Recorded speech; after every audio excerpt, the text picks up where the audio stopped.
अस्सलामुअलैकुम दोस्तों, इस्तकबाल है आपका हमारे इस चैनल इंग्लिश ट्रेज़र ऑफिशियल में। दोस्तों, शुरू करने से पहले आप इन जुमलों पर ज़रा गौर कीजिए।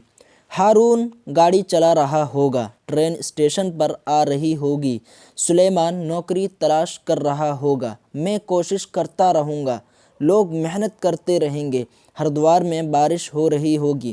तो दोस्तों, इनमें दो तरह के जुमले आए हैं। कुछ जुमले वो हैं जिनके आखिर में रहा होगा, रही होगी या रहे होंगे आया है, और कुछ जुमले वो हैं जिनके आखिर में करता रहूँगा, करते रहेंगे या फिर करता रहेगा आया है।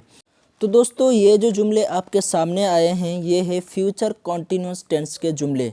फ्यूचर कॉन्टिन्यूस का टेंस क्या है ये आज हम इस वीडियो में जानेंगे। फ्यूचर कॉन्टिन्यूस टेंस कहते हैं मुस्तकबिल जारी को, यानी ऐसे काम के बारे में हम बात करें जो काम हमारा मुस्तकबिल में हो लेकिन वो कुछ वक्त तक के लिए वो काम मुसलसल होता रहे, मुसलसल जारी रहे। तो ऐसे काम के बारे में जब हम बात करते हैं तो उसके लिए हम इस्तेमाल करते हैं फ्यूचर कॉन्टिन्यूस टेंस।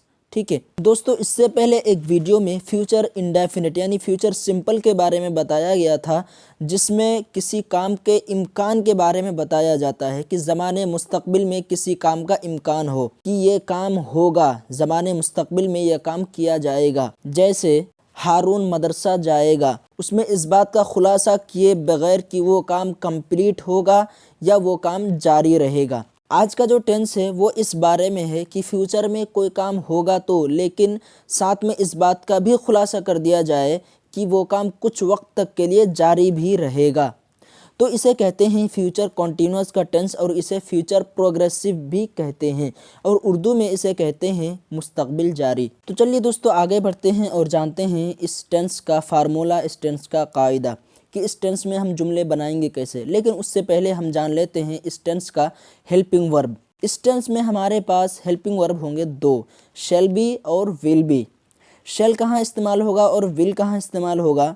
तो दोस्तों, शैल आप इस्तेमाल करेंगे जब हमारा सब्जेक्ट क्या हो, आई हो और वी हो, यानी फर्स्ट पर्सन सिंगुलर और फर्स्ट पर्सन प्लूरल, इन दोनों के लिए हम शैल बी का इस्तेमाल करेंगे। बाकी हमारे पास जितने भी सब्जेक्ट होंगे उन सब के लिए हम इस्तेमाल करेंगे विल बी का। तो चलिए दोस्तों, अब जानते हैं फ्यूचर कॉन्टिन्यूस में सेंटेंस बनाने का फार्मूला। सबसे पहले पॉजिटिव का रूल है सब्जेक्ट प्लस विल बी या शैल बी प्लस वर्ब का आईएनजी फॉर्म प्लस ऑब्जेक्ट। जैसे आप कह सकते हैं people will be working hard, लोग मेहनत कर रहे होंगे, या फिर आप कह सकते हैं करते रहेंगे। The train will be coming at the station, कि ट्रेन स्टेशन पर आ रही होगी। इसी तरह आप शैल बी का भी इस्तेमाल कर सकते हैं, जैसे आई शैल बी रीडिंग न्यूज़पेपर, मैं अखबार पढ़ रहा हूँगा। वैसे शैल बी के बजाय विल बी का भी इस्तेमाल किया जा सकता है, क्योंकि आज के मॉडर्न इंग्लिश में शैल बी के बजाय विल बी का भी इस्तेमाल कर लिया जाता है, आई और वी के साथ भी। तो आप विल बी का भी इस्तेमाल कर सकते हैं, जैसे I will be working hard, मैं मेहनत कर रहा हूँगा, मैं मेहनत करता रहूँगा। तो इस तरह से आप बना सकते हैं। उसके बाद फ्यूचर कॉन्टिन्यूस का नेगेटिव रूल है subject plus will not be या shall not be plus verb का आईएनजी फॉर्म प्लस ऑब्जेक्ट। जैसे Abdullah will not be driving the car, Abdullah गाड़ी नहीं चला रहा होगा।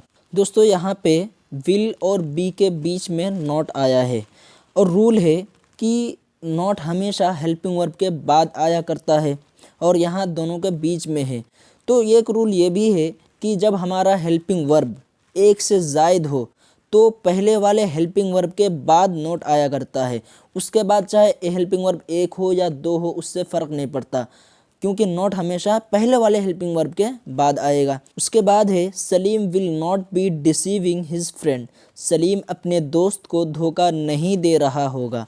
उसके बाद आप शैल का भी इस्तेमाल कर सकते हैं, we shall not be threatening our children, हम अपने बच्चों को नहीं धमका रहे होंगे। उसके बाद फ्यूचर कॉन्टिन्यूस का इंटरोगेटिव रूल है will plus subject plus be plus verb का आईएनजी फॉर्म प्लस ऑब्जेक्ट।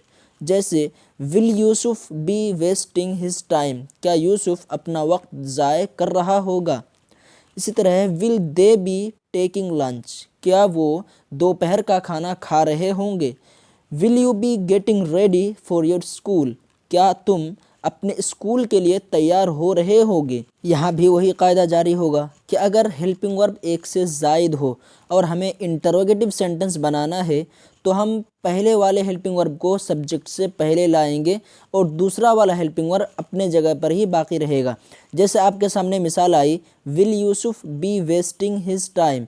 यहाँ पहला वाला जो हेल्पिंग वर्ब है वो सब्जेक्ट से पहले आया है और दूसरा वाला हेल्पिंग वर्ब वो अपने जगह पर ही है, will Yusuf be wasting his time. उसके बाद इंटरोगेटिव नेगेटिव का रूल है विल या shall plus subject plus not plus be plus verb का आईएनजी फॉर्म प्लस ऑब्जेक्ट। जैसे shall we not be helping the poors, क्या हम गरीबों की मदद नहीं कर रहे होंगे। Will Sajid not be gaining knowledge, क्या साजिद इल्म हासिल नहीं कर रहा होगा। Will you not be going your home town, क्या तुम अपने मादरे वतन नहीं जा रहे होगे। तो दोस्तों ये था फ्यूचर कॉन्टिन्यूअस का टेंस, जिसे हमने डिटेल से पढ़ा और हर एक चीज़ को बारीकी से जानने की कोशिश की और उम्मीद करता हूँ कि आपको भी ये कॉन्सेप्ट समझ में आया हो। तो चलिए दोस्तों, अभी के लिए आपसे अलविदा लेते हैं और मिलते हैं इंशाल्लाह नेक्स्ट वीडियो में। तब तक के लिए do practice at your homes.